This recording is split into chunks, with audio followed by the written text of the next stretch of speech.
all. Today I'm excited. I am doing my very first book review video. I am a huge reader, huge fan of books, and I shouldn't touch the table because I'm shaking my camera, but I used to read a ton of books, and I kind of petered off in college, as many of us do, but I'm starting to get back on the horse again and read some books. And today I'm going to be talking about a book that I was very excited for a very long time, and it is Holly Black's The Coldest Girl in Coldtown. So just a little bit of background on me. I actually read I started reading Holly Black's Tithe when I was in high school, and I just really couldn't get into it, and I didn't end up finishing the book.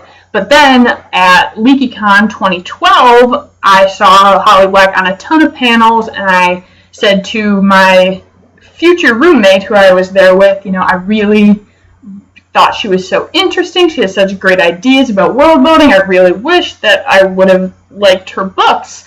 And she told me that she also wasn't a big fan of Tithe, but that she really loved the Curse Workers trilogy, and in fact she owned them. So I went ahead and devoured those and loved them, and so as soon as I heard that Holly Black had a vampire book coming out, it was just gangbusters. I was so excited. I am a huge vampire fan. Buffy is my favorite series ever. I've read so many very bad vampire books, and a lot of good ones too. And I am happy to say to you that I think that The Coldest Girl in Coldtown is a very good vampire book. I really enjoyed it, and let's talk about it a little.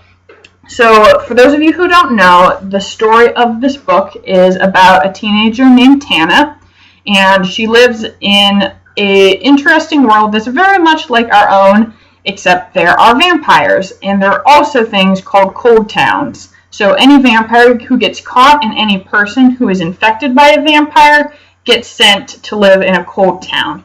And it's kind of interesting. It's an interesting mix of like a slums, like ghetto, and like a party, and there are people who really want to go there, and of course plenty of people who are in there who don't want to be in there anymore, because once you go into Cold Town, you don't go back out. So this is kind of about her adventure with her ex-boyfriend and an interesting vampire that she meets. And I thought that it was a really fast-paced book. I actually read it in a single 2-hour sitting yesterday, so I'm still pretty close to it. So I might have some adjusted feelings as I kind of go on and get a little bit more distance from it, but it was really exhilarating. I couldn't wait to turn the page. I wanted to know what was going to happen next. There was always something happening, and I really liked some of the chapters have come from a different perspective, so we hear a little bit about Tana's family and about some of the vampires that we meet, and you kind of get a full look at the world, which I also really enjoyed. I'm a huge nerd for world building, and I thought this was a really interesting take on the vampire mythos, and I'm not personally someone who usually likes a lot of like tinkering with it. I'm pretty set with, kind of the classic vampire stories. And I think this does a really good job of really respecting what the vampire mythos is and why so many people love vampires, and still doing something interesting and different with it. There's a lot in the book that ties it to our modern world. Like I talk about, Instagram and Tumblr and people who are blogging about cold towns, which is interesting. I'll be interested to see if that feels like it really dates the book as we kind of go forward. But, now in the moment, I really liked it, and I really appreciated hearing about, GIFs of vampires that are popular on Tumblr and things like that. And it just made it really immediate and really let you connect to it, because I am a person who is on the YouTube and the Tumblr a lot, and I can see how that would be so. Character-wise, Tana was a really cool heroine. I thought that she was a very good center for the book. She's got some sass, she's got some gumption to her. She's very determined, and she's going to get it done, which is a quality that can be rare in female protagonists, but that I really appreciate. Gabriel was amazing. I love him. I am just a huge sucker for pretty much any vampire that I come across. And he's just the kind of half deranged gentleman trope really does it for me.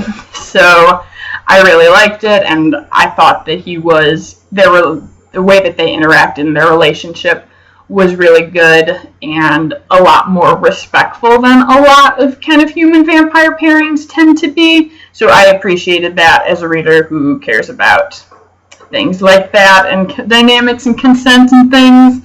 So I liked it a lot. There were some loose ends that I would have, like character loose ends that I would have liked to seen tied up at the end that kind of felt like they were still hanging. So that was something that was kind of a disappointment, where I wanted to see things a little bit more of certain stuff. But as a whole, I thought that it was really compelling and a really fun book to read. And I think it opens up a world with a lot of potential to it. I don't know if this is intended to be the start of a series or not, but even apart from that, it's definitely a world that there's a lot going on in, and there's a lot that either Holly or as, a fan, you can imagine a lot that's happening kind of on the outside of the plot that we see that really takes up only a small percentage of the whole world that she's created.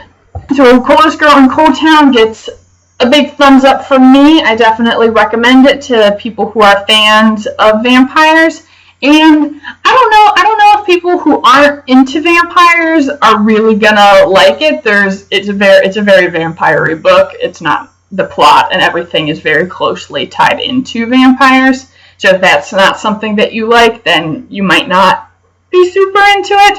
But I don't think that you have to be like a 100% vampire obsessive to enjoy it. It definitely is a new take, and it's got a lot of the same fast-paced plotting and, interesting characters that I really enjoy in Holly Black's work.